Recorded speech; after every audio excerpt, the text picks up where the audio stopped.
সে বলবে এবং এদেরকে আমি জোর জবরদস্তি করিনি, এদেরকে আপনি দাওয়াত দিয়েছিলেন, আপনি দাওয়াত প্রত্যাখ্যান করেছেন, আমিও দাওয়াত দিয়েছি, আমার দাওয়াত গ্রহণ করেছি।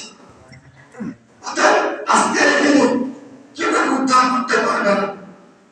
আর আল্লাহ বলছেন শয়তানকে শত্রু হিসেবে গ্রহণ করতে, কিন্তু আমরা কি করেছি?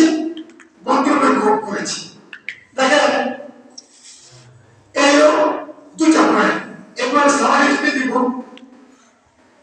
সূরা তাগাবুন কোরআনের 64 নম্বর সূরা, এর মোটা হচ্ছে 12টি, এর 14 থেকে যদি তেলাওয়াত করব। আউযু বিল্লাহি মিনাশ শাইতানির রাজীম, বিসমিল্লাহির রহমানির রহিম। ইয়া আইয়ুহাল্লাযীনা আমানু ইন্না মিন আযওয়াজিকুম ওয়া আওলাদিকুম আদুও্বুন লাকুম ফাহযারুহু ওয়া ইন তা'ফু ওয়া তাসফাহু ওয়া তাগফিরু ফাইন্নাল্লাহা গফুরুর রাহিম।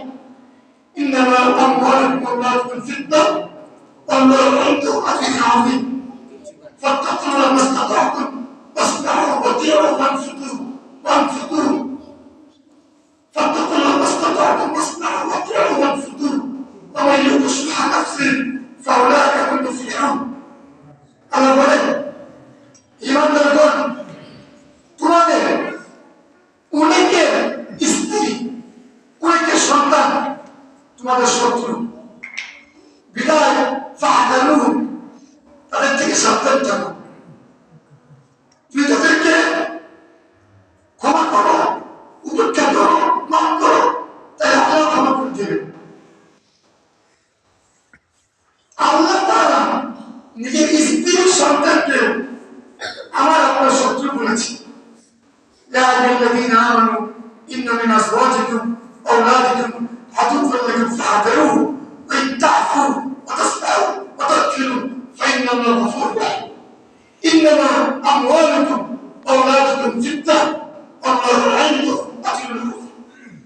নিশ্চয়ই আমওয়ালুকুম, দুনিয়ার তোমাদের সম্পদ এবং সন্তান, এগুলো পরীক্ষার বিষয়, এগুলো ফিতনা। আল্লাহু ইনদাহু আজরুন আযীম, আর আল্লাহর কাছে বিরাট পুরস্কার। ফাত্তাকুল্লাহ মাসতাতা'তুম, তোমরা আল্লাহর সামর্থ্য দিয়ে ভয় করো। আমি এরপরে ব্যাখ্যা করে মূল পয়েন্টে চলে আসবো।